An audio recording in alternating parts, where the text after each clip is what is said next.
Napaigtad si Rudy sa pwesto niya nang may makita siya sa kabilang dulo ng pasilyong kinaroroonan niya. Isang nakahubad na sanggol ang gumagapang doon.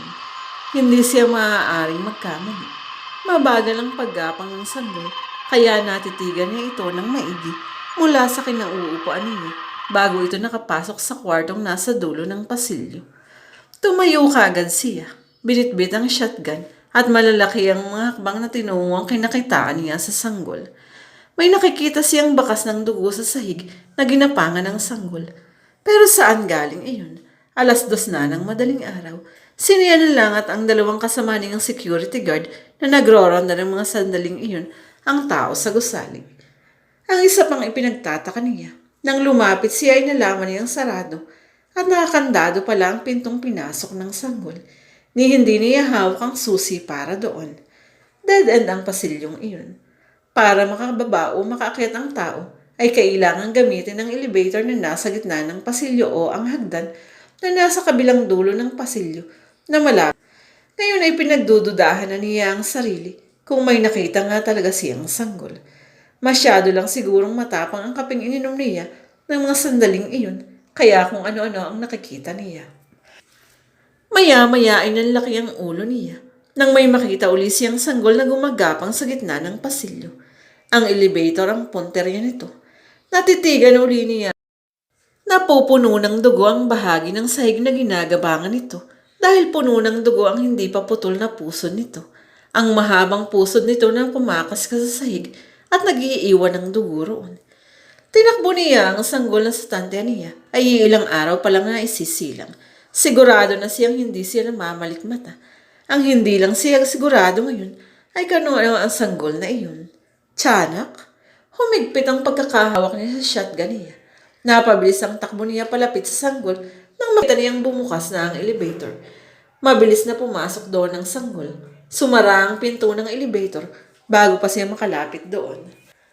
Tumakbo siya sa mesa niya at dinampot ang two-way radio niya upang impormahan ang dalawang kasama niya sa presensya ng sanggol. Bigla hindi na gumagana ang radyo niya. Automatikong bumilis ang pintig ng puso niya at sinimulan siyang pagpawisan ng malamig. Ipinasya niyang puntahan na lang ang dalawang kasama. Naglalakad siya ng mabilis patungo sa hagdan nang makarinig siya ng paghagikik ng isang sanggol. Lumingon siya pero wala siyang nakita, maliban sa bahid ng dugo sa sahig. Pinagmumultuhan ba siya ng isang sanggol? Bakit siya? Buong buhay niya ay wala siyang inapin na sanggol. Patakbong inakyat niya ang hagdanan patungo sa kasunod na palapag. Wala ang kasama niya roon at wala rin doon ang sanggol. Inakyat din niya ang kasunod pang palapag. Abandonado rin ang nasabing palapag. Inisa-isa niyang silipin ang kwarto sa naturang palapag nang makarinig siya ng mumunting yabag na naglalakad palapit sa kanya. Sa sobrang katahimikan ng paligid ay nabibingi siya sa tila rumaragas ang pintig ng puso niya. Kahit siguro ang pagbagsak ng isang karayom sa nasabing palapag ay maaaring maging sanhi upang mabingi siya. Paglingon niya sa pinanggalingan ng mga yabag ay nanlamig ang buong katawan niya nang makita ang sanggol na palapit sa kanya. Hindi na ito gumagapang, sa halip ay naglalakad na ito. Nanlilisik ang mga mata nito habang nakatingin sa kanya at may hawak itong kutsilyo sa kanang kamay nito. Ang mahabang pusod nito ay kumikiskis sa sahig at patuloy na nag-iiwan ng dugo. Bakit mo ako hinahanap? Tanong sa kanya ng sanggol. Malinaw, marin at malakas ang tinig nito. Tatanggapin mo na ba ako? Bibigyan ng pangalan? Aalagaan? Pag-aaralin? Pakakainin? Palalakahin at mamahalin? Iniumang niya rito ang shotgun na hawak niya. Kasabay niyo ng pag-igpaw nito sa kanya. Ani mo may bumuhat dito at inihagis patungo sa kanya. Nakataas ang kamay nitong may hawak ng mahigpit sa patalim. Binaril niya ito. Tumilapon ito sa ere ng tamaan. Bagya pa itong tumalbog pabagsak sa lapag bago tumimbuwang. May nilikha siyang malaking butas sa bahagi ng dibdib nito na dapat ay kinaroroonan ng puso nito. Akmang-hakmang siya palapit dito nang gumalaw uli ito. Tumayo uli ito. Nanlilisik pa rin ang mga matang nakatingin sa kanya. Wala ka bang gagawin kundi ang pagmalumitan ako? Sabi nito bago humakbang uli palapit sa kanya. Pinaputukan uli niya ito.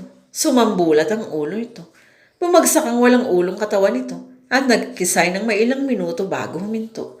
Pinakiramdaman niya ito kung muling kikilos habang nakaumang pa rin ang baril niya rito. Pero hindi na ito gumalaw. Pare, bigla siyang napalingon sa likuran niya. Nakaumang pa rin ang hawak na baril. Ang kapwa-gwardya niyang nakita niya. Napahinto ito sa paglapit nang makita ang baril niyang nakatutok dito. Pare, ang baril mo. Paalanan to. Sakalang niya ibinaba ang baril niya. Anong nangyari? Tanong nito. Bakit ka nagpaputok? May binaril akong demonyo. Sagot niya bago lumingon sa lugar na kinahahandoy saya ng patay na sanggol. Ngunit wala na ang sanggol at malinis na sa lugar na iyon. Ano kamo yung binaril mo? Tanong nito habang nakatingin sa tama ng shotgun niya sa pader. Sanggol. Demonyong sanggol. Sanggol? Tila hindi makapaniwalang tanong nito. Ikinuwento ni Rito ang buong pangyayari. Ang pagpapakita sa kanya ng isang bagong silang na sanggol. Ang paghabol ni Rito. Ang pagsulpot uli nito na may hawak ng patalim. Ang pagsasalita nito na tila may edad na. At ang pagsugod nito sa kanya na humantong sa pamaril at pagkakapatay ni Rito. Natulala muna ang kausap niya bago tumawa. Sinabi ko na sa iyo, hindi mo kakayanin ng straight na 24 hours duty pare. Wika nito. Kulang ka sa tulog kaya kung ano-ano ang nakikita mo. Binasabayan mo pa ng walang humpay na paglaklak ng matapang na kami. Sige na matulog ka na muna. Kikita ka nga, magkakasakit ka naman. Ako na ang bahala rito. Ano ito bago kinuha ang baril niya? Ako na muna ang magtatabi nito. Naupo na siya upang matulog. Ilusyon nga lang ba ang nakita niyang iyon? Dulot lang ba iyon ang kawalang tulog niya sa huling 3 araw? Pero gaya ng iniisip niya kanina, bakit siya pagmumultuhan ng isang impaktong sanggol? Kinabukasan ay hindi muna pumasok si Rudy sa trabaho niya. Bandang tanghali nang makatanggap siya ng tawag mula kay Elsa. Dating nobya niya ito na kinalasan niya nang mahuli niyang may iba itong nobyo bukod sa kanya. Nakikipagbalikan ito sa kanya pero ayaw na niyang tanggapin. Nagkaroon tuloy siya ng pagdududa sa ipinagbubuntis nito ng mag-aapat na buwan na. Hindi ko anak yan. Naalala niyang pagtanggi niya sa pinapaako nito sa kanya na anak daw niya. Sigurado siya na kayo ni Elsa sa ibang lalaki. Nandito ako sa ospital. Ni Elsa nang sagutin niya ang tawag nito. Alam mo ba kung bakit ako narito? Muntik na akong maubusan ng dugo. At alam mo ba kung bakit muntik na akong maubusan ng dugo? Nagpalaglag daw ng dinadala nitong sanggol sa Elsa ng nagdaang araw. Naging mahirap daw ang paglalaglag sa sanggol. Tinuguraw ito ng husto, kaya napilitan ng mga kasamahan ng abortionista na dalhin na ito sa ospital. Namatay ang sanggol. Ipinalaglag ko na lang siya. Patuloy ni Elsa. Tutal ay ayaw mo namang kilalanin ang anak mo siya. Pero isinusumpa ko, Rudy. Anak mo siya. Sana konsensyahin ka niya. Sana multuhin ka ng anak mo.